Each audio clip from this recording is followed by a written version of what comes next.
अल्लाह ने अगर बेटा दिया है तो फिर डीजे बजा के शैतान को राजी ना कर। अल्लाह ने औलाद जैसी दौलत से नवाजा है, रब की रहमतों को नजरअंदाज नहीं करना। तुम नहीं जानते हो जिनकी गोदें खाली होती है, औलाद नहीं होती है, खुदा की कसम बंगले होते हैं खुशियां नहीं होती, गाड़ियां होती है खुशियां नहीं होती, ऐश होता है खुशियां नहीं होती है, दौलत होती है खुशियां नहीं होती है, शौकत होती है खुशियां नहीं होती है, हजार चाहने वाले होते हैं, आंगन खाली होता है, खुशियां नहीं होती है। जाओ जाकर के उनसे पूछो जिनके आंगन में औलाद नहीं है, किस चौखट पे जाके भीख नहीं मांगते हैं। किसी ने कहा फला दरगाह पे झाड़ू चढ़ा दे, अल्लाह औलाद दे देगा। बाप ने जाकर के मन्नतें मानी, औलाद ना मिली। फिर किसी डॉक्टर का पता चला, लाखों रुपए लगा दिए, फिर भी औलाद ना मिली। और आप सलामत रखे खुदा आपको, आप भी अपने आप को हल्के में मत लेना, इसलिए कि महबूब की महफिल को महबूब सजाते हैं, आते हैं वही जिनको सरकार बुलाते हैं। सुभान अल्लाह, सुभान अल्लाह। यहाँ जितने लोग भी आए हुए हैं सारे लोग हुजूर की दावत पे आए हुए हैं। ये अलग बात है कि दस्तरखान भाई फ़हीम के आंगन में बिछा है, लेकिन जितनी नेमतें इससे मिलेंगी सब मदीने वाले के खजाने की होंगी। ये बात जहन में रखिएगा। तो मैं आप सबको मुबारकबाद पेश करता हूं कि अगर हम यहां ना होते तो या तो सो रहे होते, और अगर जागते होते तो मोबाइल चला रहे होते, कोई गेम खेलता होता, कोई वीडियो देखता होता। अलगरज ये कि ये कीमती वक्त ऐसे ही गुजर जाता। लेकिन रब ने करम किया कि सुनाने के लिए हम लोगों का इंतखाब हुआ और सुनने के लिए आप लोगों का इंतखाब किया गया है। और ये सारी मेहरबानियां रब की हुजूर के सदक़े में हो रही है। आला हज़रत फरमाते हैं वो जो न थे तो कुछ ना था, तो कुछ ना था। ये मेरे सामने बच्चे बैठे हुए हैं, मैं इन बच्चों से एक बात कह लूं मेरे लाल, जिन बच्चों के माँ बाप अच्छे होते हैं वो हुजूर की महफिल में आके खेल में नहीं लगते। अब आप अगर कितने खूबसूरती से कुछ बच्चे बैठे हुए हैं, एक दो बच्चा बात कर रहा था, मैं सिर्फ उसे समझाने के लिए बात कह रहा हूं, इशारा नहीं करूंगा वो बच्चा कौन है, मगर मैं बच्चों को समझा लूं कि आपकी हरकतें और आपके कामों से आपके बाप का, माँ का अच्छा या गलत होने का पता चल जाता है। अच्छे माँ बाप की औलाद हुजूर की महफिल में अदब से बैठा करती है। अब ये फैसला आपको करना है कि हम क्या समझें, आपके वालिदैन अच्छे हैं या बहुत अच्छे हैं। आप बताओ कैसे हैं, अच्छे हैं कि बहुत अच्छे हैं? बच्चे बोले, सिर्फ बच्चे, बड़े ना बोले। अभी मैं बच्चों से बात कर रहा हूं। अभी अच्छे हैं कि बहुत अच्छे हैं? कैसे हैं?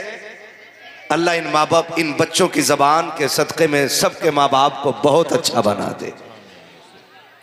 बचपना बड़ा खूबसूरत होता है क्योंकि इसके अंदर कोई दिखावा नहीं, कोई लालच नहीं, कोई धोखा नहीं, कोई मकर नहीं, कोई फरेब नहीं, कोई 420 नहीं। जो भी होता है साफ होता है, जो भी होता है साफ होता है। और बच्चे जब बोलते हैं तो साथ में खुदा की रहमतें बोला करती हैं। जिन बच्चों ने कहा हमारे माँ बाप बहुत अच्छे, अल्लाह इनकी जबानों के सदक़े में हम सब के माँ बाप को बहुत अच्छा बना दे। आमीन कह सकते हैं आप लोग? आमीन। पैसा आप लोग ले जाएं लेकिन मेरे साथ बोलते रहे। कई बार लोग घूर के देखते हैं, यार बड़ा पैसा आ रहा मौलवी पे, इसमें भी बड़े मसाइल हैं। अगर चाहिए तो आप ले जाएं लेकिन मेरे साथ आमीन कह दें। अल्लाह हम सब के माँ बाप को बहुत अच्छा बना दे। आमीन। ये पैसा दे के जाने वाले लोग घर तो नहीं जाएंगे देखे, होता तो नहीं है ऐसा। कई बार इमाम साहब ऐसा होता है 10 रुपए दिए और निकल गए इधर को, 20 रुपए दिए और निकल गए, ऐसा तो नहीं है ना? तवज्जो है। अल्लाह हम सब के माँ बाप को बहुत अच्छा बना दे। आमीन। अब मैं आपसे बस इतनी गुजारिश करूं कि जितनी देर मेरी गुफ्तगू सुने बहुत तवज्जो से सुने। जी जी बेशक। आपने अक्सर नेटवर्क के जरिए मुझे सुना होगा। जी जी। और कई बार नौजवान कहते भी, मुझे कई भाई मिले, उन्होंने बताया कि मेरे मोबाइल में लोड है तकरीरें, ये हमारे भाई खड़े हैं, इन्होंने बताया कि मैं 2-2 घंटे भी गाड़ी चलाता हूं तो लगातार तकरीर चलती रहती है। तो मैं रब का शुक्र अदा करता हूं, अल्लाह इस लायक बना दिया कि तेरे महबूब की बातें जवानों के कानों तक पहुंचा रहा हूं। बेशक बेशक, सुभान अल्लाह। और सच्ची बात है यार, कोई घमंड नहीं, कोई तकब्बुर नहीं, औकात क्या हजरत, हम तो साइकिल पे बैठने के लायक नहीं थे, आज अल्लाह जहाज़ों में उड़ा रहा है। ये हमारा कमाल नहीं, ये मुस्तफ़ा के जिक्र का कमाल है। बेशक सुभान अल्लाह। इसीलिए आला हज़रत फरमाते हैं, वो जो न थे तो कुछ न था।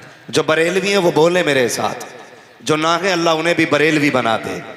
वो जो न थे तो कुछ न था, वो जो न हो तो कुछ न हो, जान है वो जहान की, जान है तो जहां नहीं, जान है तो जान है तो जान है तो, इधर वाले भी बोलते हैं जान है तो जहान है।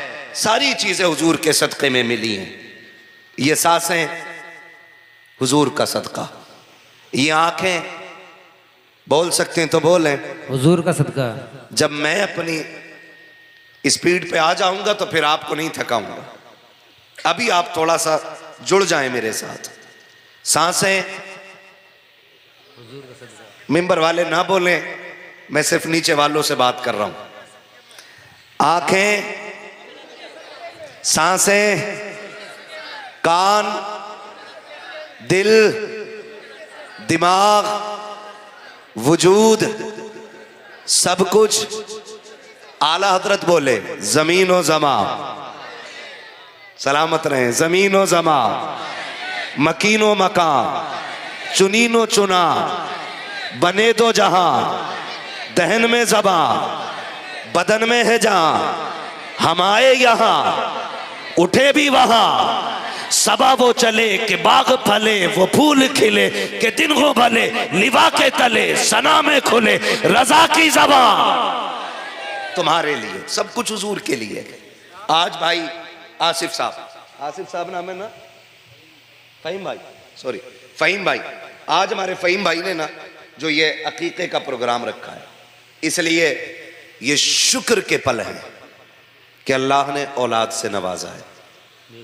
ये एक करारा थप्पड़ भी है उन लोगों के मुंह पे जो औलाद के आने पे डीजे बजाते हैं। ये खुला चैलेंज है उन लोगों के लिए जिनकी रगें डीजे के आगे थिरकती हैं। हमारे भाई ने ये साबित करने की कोशिश की है, बेटा हो या बेटी, जो भी मिलता है अब्दुल्ला के लख्ते जिगर के सदक़े में मिलता है। सुभान अल्लाह, सुभान अल्लाह, बेशक। और दिल पे हाथ रख के मेरी बात सुनना, औलाद हो रही है तो कदर नहीं। कह रहा मौलाना बस आज घर की छुट्टी मार दो, अल्लाह ने बेटा दिया है, हमारी अम्मा मान नहीं रही है, हमें जो है थोड़ी सी आज खुशियां मनानी है। इमाम साहब कहने लगे हम दावत में नहीं आएंगे, तो कहते हैं तुम घर चले जाओ आज। कल से सारे ही नेक काम करूंगा। और दादियां भी कम नहीं बच्चों की। अगर बेटा ये कहते अम्मी हुजूर का जिक्र करना, अल्लाह ने बेटा दिया, कहती चल पगले, मिलाद तो मैयतों में होती है, विलादत पे बेटे की पैदाइश पे मिलाद कर रहा है, तो सुनो मरने की तरफ देख ना जीने की तरफ देख, जब चोट लगे दिल को मदीने की तरफ देख। बेशक सुभान अल्लाह, बेशक। हमारे सारे रिश्ते हुजूर से शुरू होते हैं। और हुजूर पे जाके खत्म हो जाते हैं। अल्लाह ने अगर बेटा दिया है तो फिर डीजे बजा के शैतान को राजी ना कर। अल्लाह ने औलाद जैसी दौलत से नवाजा है, रब की रहमतों को नजरअंदाज नहीं करना। तुम नहीं जानते हो जिनकी गोदें खाली होती हैं, औलाद नहीं होती है, खुदा की कसम बंगले होते हैं, खुशियां नहीं होती, गाड़ियां होती हैं, खुशियां नहीं होती, ऐश होता है, खुशियां नहीं होती है, दौलत होती है, खुशियां नहीं होती है, शौकत होती है, खुशियां नहीं होती है, हजार चाहने वाले होते हैं, आंगन खाली होता है, खुशियां नहीं होती है। जाओ जाकर के उनसे पूछो जिनके आंगन में औलाद नहीं है, किस चौखट पे जाके भीख नहीं मांगते हैं। किसी ने कहा फला दरगाह पे झाड़ू चढ़ा दे, अल्लाह औलाद दे देगा। बाप ने जाकर के मन्नतें मानी, औलाद ना मिली। फिर किसी डॉक्टर का पता चला, लाखों रुपए लगा दिए, फिर भी औलाद ना मिली। फिर किसी हकीम का पता चला, लाखों रुपए में आग लगा दी, फिर भी औलाद ना मिली। पूरी जिंदगी तड़पते रह गए। एक ही सवाल था, मालिक बेटा ना दे, कम से कम चिराग जलाने के लिए एक बेटी अता फरमा दे। मैं कहना ये चाहता हूँ, अगर औलाद की कदर नहीं है तो बे औलाद से पूछो औलाद कितनी बड़ी नेमत है, और अगर दे दी है तो फिर शैतान को राजी ना करो, ऐलान कर दो औलाद खुदा की रहमत है, इसलिए राजी भी खुदा ही को किया जाए। नारे तकबीर, नारे रिसालत, नारे गौसियत, मुफ्ती हम्माद रजा साहिब किबला, नारे तकबीर। सुभान अल्लाह, बहुत खूब हजरत, माशाअल्लाह। अभी मैं ये नहीं कह रहा हूं कि बेटा हो या बेटी, मैं मुतलकन अभी औलाद की बात कर रहा हूं, मुतलकन औलाद की बात। खुदा की कसम अगर अल्लाह ने सही सलामत औलाद दी है ना तो सजदे शुक्र में गिर जाया करो, बेशक। वरना औलाद अपाहिज पैदा हो जाए पूरी जिंदगी माँ बाप के कंधों पर रहती है। जी जी, ये भी एक बड़ी बात है, सही और सालिम पैदा हो जाए।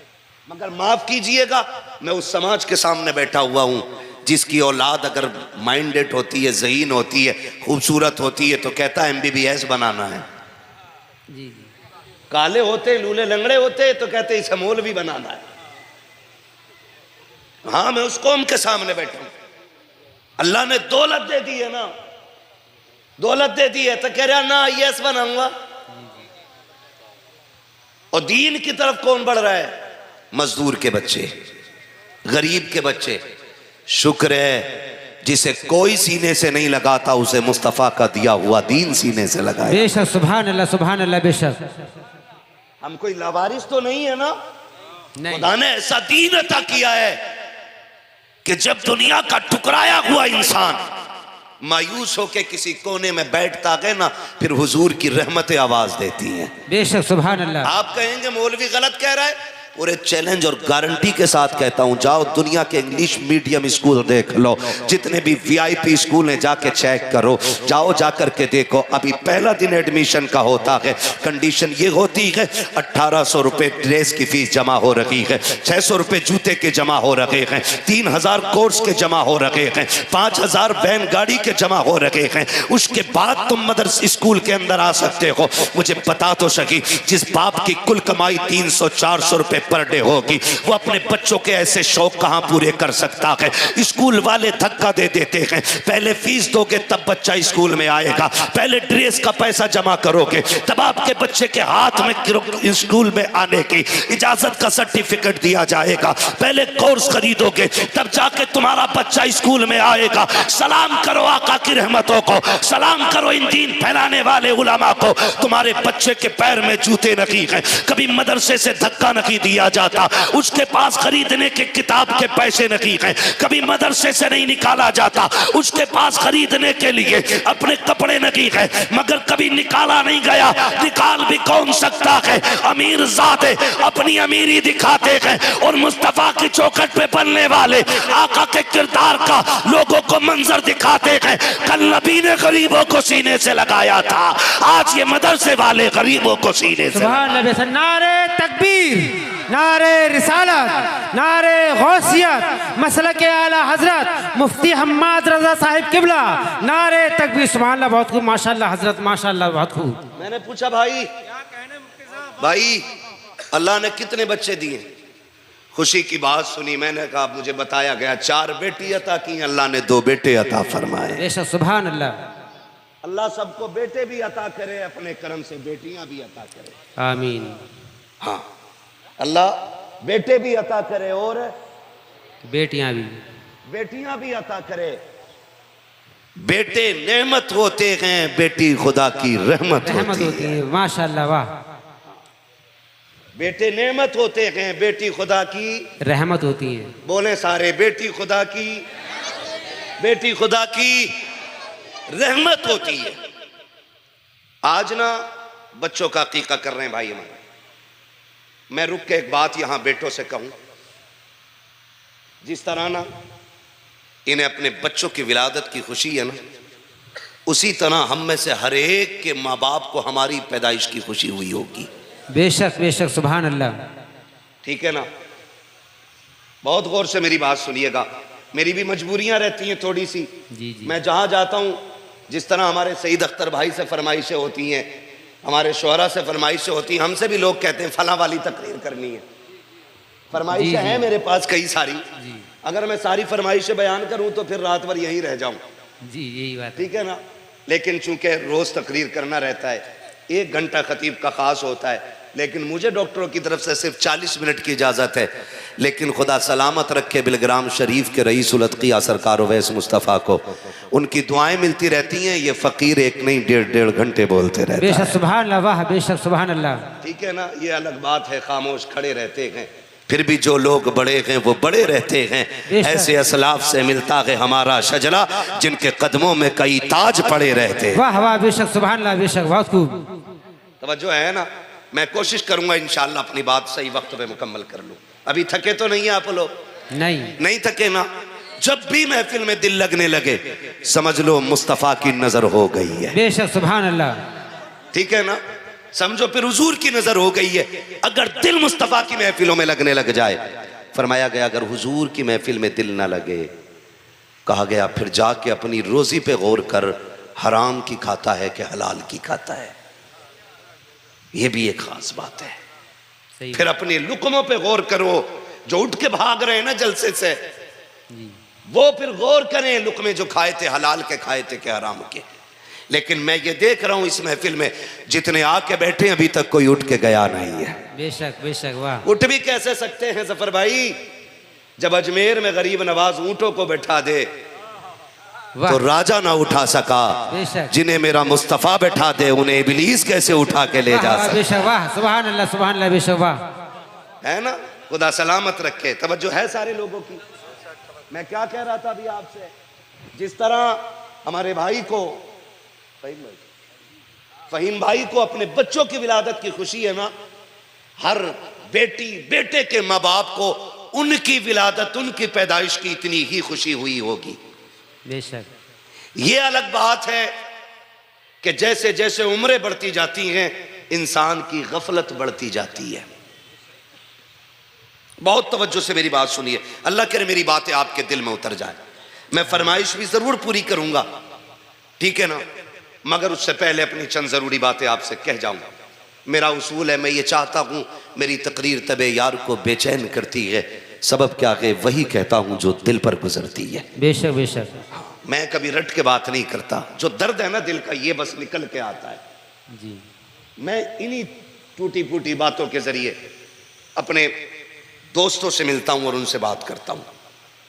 बेटी के बेटे के सभी की विलादत पे माँ बाप को इतनी ही खुशी हुई होगी, लेकिन आज हैरत होती है, हम जवान जब से हुए हैं ना, हमारे लहजे बड़े सख्त हो गए, हमारे जुमले बड़े तीखे हो गए। हम जब माँ बाप से बात करते हैं ना, तो फिर औलाद बन के नहीं बल्कि माँ बाप बन के बात करते, क्योंकि अब हम जवान हो गए। हाथ जोड़ के गुजारिश करता हूं खुदारा, बेटी हो या बेटा, जब तक आखिरी सांस चले कभी माँ बाप से ऊंचे लहजे में बात ना करना, कभी इनसे आंखें निकाल के बात ना करना, इसलिए कि इनका खास किरदार है हमारी जवानी को संवारने में, हमें ताकतवर बनाने में बाप का बड़ा अहम रोल है। हमारी भी मिंबर से थोड़ी गफलत रही, हमने भी जब भी लिखा मां के लिए लिखा, जब भी बोला मां पे बोला, जब भी पढ़ा बाप माँ पे पढ़ा, कभी बाप की अजमत पे बात करने की जरूरत नहीं हुई। जो भी आया कह के गया माँ के कदमों के नीचे जन्नत है, हुजूर का फरमान है। सिर्फ माँ पे बात करते रह गए, काश कभी बाप पे भी बात की होती, कभी उसकी भी दुखती रग पे हाथ रखा होता। हमारी इस लापरवाही का नतीजा ये हुआ कि बेटों ने माओ को सर का ताज बना लिया, बाप को घर के दरवाजे का चौकीदार बना दिया। बाप को वह एहतराम की नजर से बेटे नहीं देखते जिस इज्जत से माँ को देखा करते हैं। एक बात नौजवानों से कहना चाहता हूँ प्यारे, खुदा की कसम खा के कहता हूँ, आका फरमाते हैं अल जन्नत ताता कदामी उम्महातिकुम, जन्नत तुम्हारी माओ के कदमों के नीचे है। मुझे बता तो सकी, माँ हमारे लिए इतनी मोहतरम है कि उसके कदमों के नीचे जन्नत रखी गई है। मगर तू जानता है, ये भी आका ने कहा है, जब कोई औरत अपने शोहर के कपड़ों का एक धब्बा मुस्कुरा के साफ करती है, अल्लाह एक धब्बा साफ करने के बदले में उसे 70 नेकियां अता फरमाता है। मुझे बता तो सकी, जिसके जूता साफ करने में जिस माँ को खुदा 70 नेकियां देता है, अरे सोच अगर माँ का ये मकाम है तो फिर उंगली पकड़ने वाले बाप का मकाम क्या रहा। नारे तकबीर, नारे रिसालत, नारे गौसियत, मसलक आला हजरत मुफ्ती हम्माद रजा साहिब किबला, नारे तकबीर। सुभान अल्लाह, बहुत खूब हजरत। माँ है मगर बाप भी कोई कम नहीं। बेशक बेशक, बाप भी कोई कम नहीं, अंदाजा लगा लो। फरमाया जो ये देखना चाहे कि उसका रब उससे राजी है कि नाराज, फरमाया सुबह उठ के बाप का चेहरा देखो, अगर बाप राजी है तो फिर खुदाए पाक भी राजी है। बेशक, वाह सुभान अल्लाह। बेशक हुजूर ने रब की रजा की पहचान ये नहीं बताया माथे पे निशान है तो रब राजी है, ये नहीं बताया पगड़ी में गए तो रब राजी है, ये नहीं कहा कि जुब्बे में गए तो रब राजी है, बल्कि फरमाया सुनो, जिससे बाप राजी है उससे खुदाए पाक राजी है। बेशक, सुभान अल्लाह। बाप जानते हैं बाप क्या होता है, समझने की कोशिश करें। कई बार ना हमारे नौजवान और बच्चे कह देते नहीं नहीं नहीं मेरी माँ ज्यादा प्यार करती है, अब्बा प्यार नहीं करते। कहा क्यों? का स्कूल नहीं गया, अब्बा ने 3 थप्पड़ मार के स्कूल भेजा। बेशक बेशक, यही बात है। और मेरी अम्मी रोती रह गई ना लेके जाओ लाल को, लेकिन अब्बा बड़ा जल्लाद है, पकड़ के ले गया। दिल पे हाथ रख के बताना, माँ जब बच्चे को उठाती है तो कमर पे रखती है, बेशक यहाँ, लेकिन बाप जब उठाता है ना तो फिर कंधे पे रखता है। बेशक, वाह सुभान अल्लाह। बेशक, वो किसी से पूछा था किसी ने कि इस उठाने में फर्क क्या है, माँ कमर तक क्यों, बाप कंधे तक क्यों उठाता है? तो बड़ी प्यारी बात जिसने भी कही, बहुत प्यारी कही थी। उसने कहा माँ इसलिए गोद तक उठाती है तक वो ये चाहती है कि मेरा लाल वहां तक देखे जहां तक मैं देख रही हूं, और बाप इसलिए कंधे पे बैठाता है, उसकी सोच ये होती है जहां तक मैं देख रहा हूं मुझसे भी आगे तक मेरे बेटे को नजर आना चाहिए। बेशक, वाह सुभान अल्लाह। बेशक, वाह। जिसके थप्पड़ को तुम ज्यादती और जुल्म और गुस्सा समझते हो, यकीनन ये थप्पड़ बड़े बड़े मुस्तकबिल का फैसला करते हैं। अगर ये थप्पड़ बचपन में मारने वाले हो तो बंदा खुश नसीब होता है, अगर ये डांट और ये थप्पड़ नसीब ना हो तो बंदा कम नसीब होता है। इसलिए कि जब बच्चों के सर पे बाप होता है ना तो हर बुलंदी उनकी मुट्ठी में होती है। बेशक, वाह सुभान अल्लाह। और अगर बाप ना हो तो फिर खुशियां रूठ जाती हैं, खुशियां रूठ जाती हैं। तुम नहीं जानते हो, ये उम्रें फैसला नहीं करती कि बड़ा कौन है, ये हालात फैसला करते हैं कि बड़ा कौन है। लोग बालों की सफेदी देख के कहते हैं ये बड़ा है, उम्र का अंदाजा लगा के कहते हैं ये बड़ा है, मगर मैं कहता हूं प्यारे, बालों की सफेदी वाला बड़ा नहीं होता है, 60 साल वाला बड़ा नहीं होता है। बड़ा वो 8 साल का बच्चा भी होता है जिसके सर पे बाप का साया नहीं होता। 8 साल की उम्र में होटल में आके बर्तन धोया करता है, उससे जाकर के पूछो तो सही क्या तुझे पढ़ना पसंद नहीं था या तुझे कलम से प्यार नहीं था, वो भी जवाब दे देता है मैं भी चाहता था मेरे भी जेब पे कलम लगे हों, मेरे भी कंधे पे स्टार लगे हों, लेकिन मशीयत को कुछ और ही पसंद था। जैसे 8वें साल में कदम रखा है, घर के दरवाजे पे लोगों की भीड़ ने बताया आज तेरे सर से बाप का साया उठ गया है। तुम्हें क्या बताऊं, जिस दिन बाप कफन में लिपट के गया था उसी दिन से हसरत कफन के साथ चली गई है। उसी दिन से खुशियां रूठ गई हैं। माँ ने बस्ता लेके कहा था लखते जिगर अब पढ़ने का वक्त जा चुका है, अब तुझे बहन के लिए कमाना पड़ेगा, घर की दवाओं का खर्चा उठाना पड़ेगा। लोग समझते हैं सफेद बालों वाला बड़ा होता है, मगर मैं कहता हूं वो 10 साल का बच्चा भी बड़ा है जो होटल में काम करके माँ का इलाज करा रहा है। वो बच्चा भी बड़ा है जो 9 साल की उम्र में होटलों में बर्तन उठा करके बहनों की तालीम का इंतजाम कर रहा है। खुदा के वास्ते अल्लाह से सजदे करके बाप की लंबी उम्र की भीख मांगा करो, इसलिए कि जिनके सर पे बाप के साए होते हैं कायनात मुट्ठी में होती है, जिनके सर पे बाप नहीं होता वो बड़े अकेले हो जाते हैं। बाप नहीं होता बल्कि खुदा की रहमत का चलता साया होता है, खुदा की रहमतों की बोलती तस्वीर होता है। वो बच्चे जो बाप के साए में पलते हैं, खुदा की कसम या तो वो दुनिया में कामयाब होते हैं या आखिरत में कामयाब। बेशक सुभान अल्लाह, बेशक सुभान अल्लाह। नारे तकबीर, नारे रिसालत, नारे गौसियत, मसलक आला हजरत, नारे तकबीर, सुभान अल्लाह, बहुत खूब माशाअल्लाह हजरत। चलूं आगे। बाप की इज्जत करना, बाप की कदर करना। वो लड़ नहीं रहा, वो तुम्हें प्यार से चूम नहीं रहा ना, बाप बाप होता है जी जी। उसका अपना एटीट्यूड है, उसका अपना एक मेयार है, उसका अपना एक घमंड है कि वो बाप है।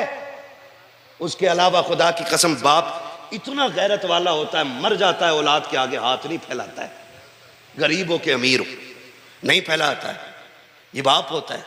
और कभी तुम सोचो, कभी तुमने कहा अब्बा जी मुझे जूता एप्पल का चाहिए, उसकी हैसियत नहीं थी, उसने ओवर टाइम ड्यूटी की, 7 घंटे के बजाय 12 घंटे में अपनी फैक्ट्री से निकला। क्यों? ताकि बेटों के ख्वाब पूरे कर सके, बेटों की ख्वाहिशें पूरी कर सके। वो हमारी हसरतें पूरी करते करते बूढ़ा हो गया, और आज औलाद उस बाप को 2 वक्त की दवा दिलाते हुए किन मनाती है। आज बेटों को 2 सेप्ट्राइन की गोलियां, 2 पैरासिटामोल, ये औलाद पे भारी पड़ती हैं। नौजवानों, अमीर होने का सीधा इलाज है, कोई तुम्हें 3 तावीज देगा, कोई 5 देगा, एक नुस्खा मैं बता रहा हूं। अगर चाहते हो अमीर बनो तो अपनी कमाई माँ बाप पे खर्च किया करो। बेशक बेशक सुभान। तुम एक माँ बाप पे खर्च करोगे, अल्लाह तुम्हारी 7 नस्लों के रिज्क का इंतजाम फरमाएगा। बेशक सुभान अल्लाह, बेशक। बाप क्या होता है जानते हो? बताऊं तुम्हें बाप क्या होता है, खुदा करे ये बात आपके दिल में उतर जाए। बाप वहां तक देख लेता जहां तक कोई नहीं देखता। बेशक बेशक। वहां तक बाप देख लेता जहां तक कोई नहीं देखता। मलफूजात शरीफ के अंदर सरकार आला हजरत ने एक वाकया तहरीर फरमाया कि बाप बेटे तिजारत के लिए जा रहे थे, जाते जाते रास्ते में बाप की तबीयत खराब हो गई, बीमार हुआ। सफर पैदल के थे, मंजिल दूर थी और काफी लंबा सफर हो चुका था। रास्ते ही में इंतकाल हुआ, काफिले वालों ने वहीं दफन कर दिया। बेटा भी काफिले के साथ आगे चला गया। कुछ दिन के बाद वापस पलटा, उसी रास्ते से आ रहा था जहां बाप को दफन किया था। लेकिन इत्तेफाक ये हुआ कि शाम का वक्त था, शाम का वक्त था। उसने देखा बाप की कब्र है। दिल ने कहा चल फातिहा पढ़ ले, लेकिन अकल ने कहा सुन जंगल है, शाम है, अगर रुक गया काफिला चला जाएगा, अकेला रह जाएगा, शेर चीते आके तुझे जिंदा नहीं छोड़ेंगे। इस डर से बेटा चल दिया। आला हज़रत फरमाते हैं कि जब वो चला तो पीछे से बड़ी तेज आवाज आई, और ऐसी आवाज थी जिस आवाज को सुन के बेटे के पैर कांप गए। वो शेर या चीते की दहाड़ नहीं, कब्र से उसके बाप की आवाज आ रही थी। उसने कहा था लख्त जिगर नूरे नदर, बड़ी जल्दी बेवफा हो गया, अभी चंद दिन पहले यहां दफन करके गया और आज तुझे बाप की कब्र पे फातिहा पढ़ने तक की तुझे मोहलत नहीं। तुझे ये डर लग रहा है कि अगर रुकेगा तो शेर चीते फाड़ देंगे। उसने कहा सुन, अगर मेरी जगह तू लेटा होता और तेरी जगह मैं खड़ा होता, तू तो शेर चीते की बात कर रहा है, अगर तेरे और मेरे बीच लोग अंगारे बिछा देते, बेटे अगर आग पे भी चलना पड़ता मैं आग पे चल के आता, लेकिन तेरी कब्र को ऐसे छोड़ के ना जाता। बेशक बेशक। ये बाप होता है। और आज बेटे 6 महीने के बाद अब्बा की कब्र का निशान भूल जाते। कह रहा बताइए जरा प्रधान कहाँ थे अब्बा दफन? इसी कोने में तो रखे थे। उन्होंने कान पकड़ा, पगले यहाँ नहीं उधर दफन किया गया था। हाँ मुझे ध्यान नहीं रहा। जिस दौर में बेटों को बाप की कब्र के निशान याद ना रखे, समझ लो फिर कयामत करीब आ गई है।